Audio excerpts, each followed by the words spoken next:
New Caledonia is a small, remote group of islands in the southwest of the Pacific Ocean. Tectonic activity separated it from mainland Australia roughly 66 million years ago, and now it lies 750 miles east of Australia. Its densely forested and mountain-dominated environment make it difficult to build large settlements in the centre of the islands.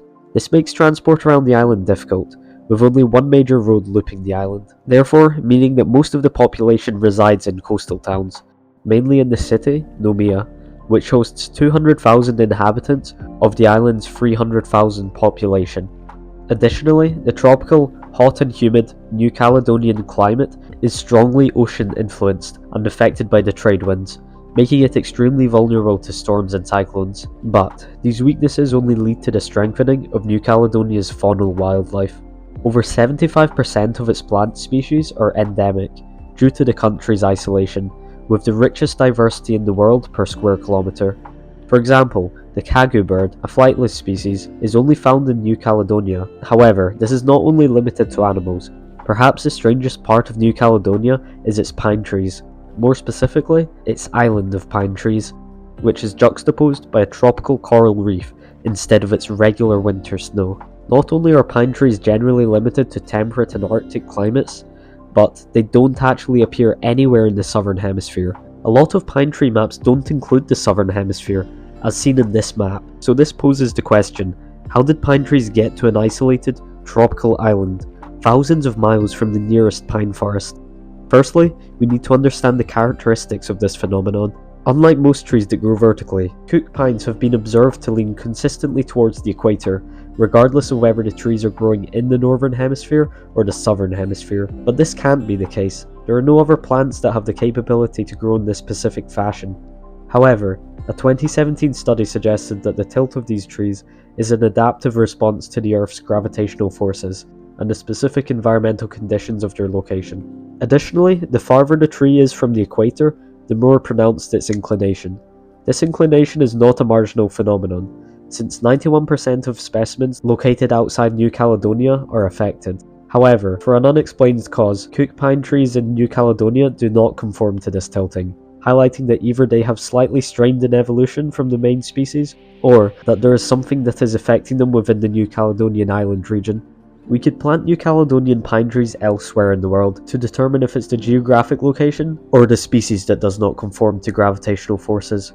Also, we could plant multiple Cook pine trees along the equator to check if they grow straight to determine if gravity is the cause of this tilt.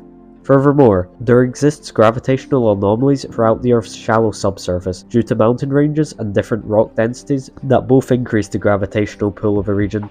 We could plant Cook pine trees nearby these locations to test if these gravity anomalies would affect the tree growth tilts.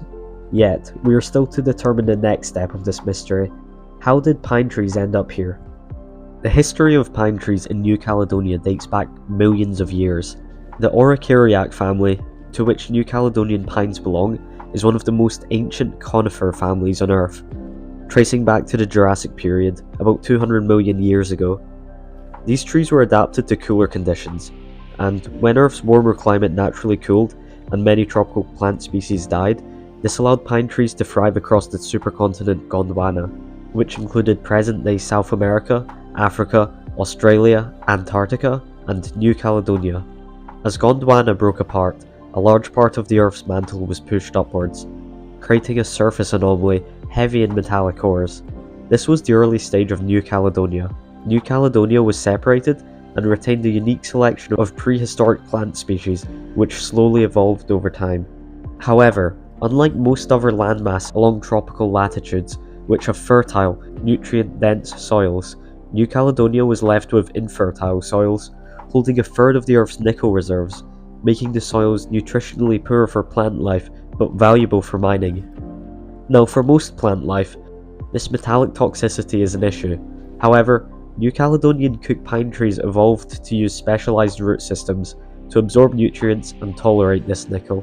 Due to this, there is little competition for these trees to grow, allowing Cook pine trees to thrive across the entirety of New Caledonia. We typically associate pine trees with colder climates, particularly nutrient-poor boreal and temperate forests, which dominate a large portion of terrestrial Earth. All of their energy and evolutionary traits have been put into surviving these cold conditions, making it strange to see them in New Caledonia. However, New Caledonia is not the only tropical place with pine trees. These other areas tend to have high altitudes, poor soils, or specific climate conditions that prevent other plants from completely outcompeting conifers. An example is the piranha pine, which typically resides in high altitude environments, creating vast forests that once covered much of southern Brazil. Additionally, though relatively rare, cloud forests in Madagascar host pine trees.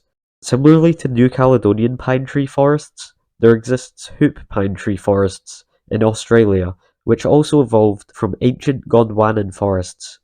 Anyway, thank you for watching to the end, and if you enjoyed, check out some of my other videos here.